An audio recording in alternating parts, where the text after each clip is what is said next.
വിദ്യാഭ്യാസ രംഗത്തെ കാവ്യവൽക്കരണത്തോട് ഒരു കാരണവശാലും ഈ സർക്കാർ യോജിക്കുന്നില്ല. അത് നമ്മൾ തുടക്കം മുതൽ പറഞ്ഞിട്ടുള്ളതാണ്, നേരത്തെയും പറഞ്ഞിട്ടുള്ളതാണ്. അതുതന്നെയാണ് നമ്മുടെ നിലപാട്. അതിനകത്ത് ഒരു മാറ്റവുമില്ല.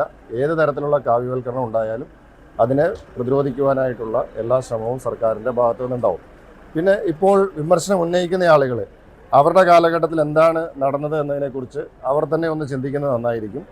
ഇത്തരത്തിൽ ചാൻസലർമാർ അല്ലെങ്കിൽ ഗവർണർമാർ യൂണിവേഴ്സിറ്റികളുടെ ദൈനംദിന പ്രവർത്തനങ്ങളിൽ ഇടപെടുന്ന ഒരു രീതി കേരളത്തിൽ ആരംഭിച്ചത് LDF ഗവൺമെൻറ്റിൻ്റെ കാലത്താണ്.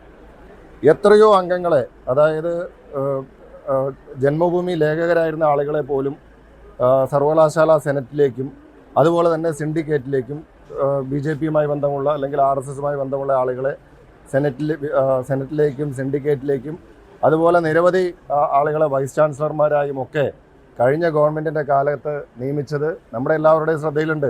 അന്ന് ഈ സമരം ചെയ്യുന്ന ആളുകളൊക്കെ എന്ത് ചെയ്യുകയായിരുന്നു. പിന്നീട് ഇടയ്ക്കൊരു കാലത്ത് ഗവർണർ സർക്കാർ ഒരു മോക്ക് ഫൈറ്റ് നടന്നു. ആ മോക്ക് ഫൈറ്റ് നടന്ന സമയത്ത് ഒരു ദിവസം മുഖ്യമന്ത്രി ഗവർണറുമായിട്ട് ഒരു കൂടിക്കാഴ്ച നടത്തി. അന്നത്തെ മുഖ്യമന്ത്രിയും ഗവർണറുമായിട്ട് കൂടിക്കാഴ്ച നടന്ന അന്ന് സ്വിച്ച് ഇട്ടതുപോലെ സമരങ്ങളൊക്കെ അവസാനിച്ചു. അന്ന് സ്വിച്ച് ഇട്ട് അവസാനിപ്പിച്ച സമരങ്ങളൊക്കെ ഇപ്പോൾ നടക്കട്ടെ.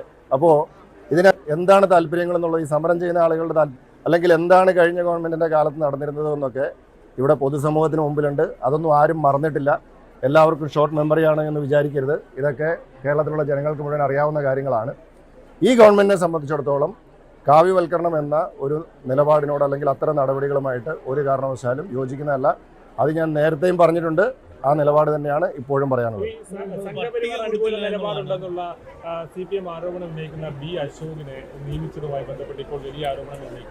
ഇപ്പോൾ ഒരു ഗവൺമെൻറ് അധികാരത്തിൽ വന്നതിന് ശേഷം ആ ഗവൺമെൻറ് IASകാരെ IPSകാരെ ഏത് സ്ഥാനത്ത് നിയമിക്കണമെന്നുള്ളത് ആ ഗവൺമെൻറ്റിൻ്റെ പ്രൊറോഗേറ്റീവാണ്.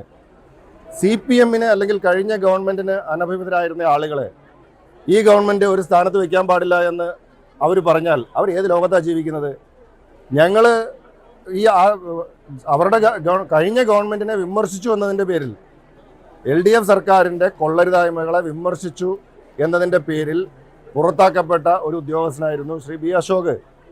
അദ്ദേഹത്തെ ഈ ഗവൺമെൻറ് സർവീസിൽ തിരിച്ചെടുത്തപ്പോൾ അദ്ദേഹത്തിന് കൃത്യമായ പോസ്റ്റിംഗ് കൊടുക്കുക എന്നുള്ളത് ഈ സർക്കാരിൻ്റെ അല്ലെങ്കിൽ ഒരു ഭരണപരമായിട്ടുള്ളൊരു തീരുമാനമാണ്. അവർ വെച്ചുകൊണ്ടിരുന്ന അല്ലെങ്കിൽ അവർക്ക് ഇഷ്ടമില്ലാത്ത ആളുകളെ നമുക്കിഷ്ടമില്ലാതായിരിക്കുക, അല്ലെങ്കിൽ അവർ വെച്ച ആളുകളെ നമ്മൾ തുറന്നുകൊണ്ടിരിക്കാനാണെങ്കിൽ പിന്നെ ഭരണം മാറേണ്ട കാര്യമില്ലല്ലോ. ഭരണം മാറിയിട്ടുണ്ടെങ്കിൽ അതിൻ്റെ മാറ്റം എല്ലാ തലങ്ങളിലും കാണും. പിന്നെ അതിന് ആളുകൾ അത് RSS ആണ്, സംഘപരിവാറാണെന്നൊക്കെ അവർ പറഞ്ഞതുകൊണ്ട് അങ്ങനെ ആവില്ലല്ലോ. കൂടുതൽ വാർത്തകൾക്ക് News 18 Keralam YouTube channel subscribe ചെയ്യുക.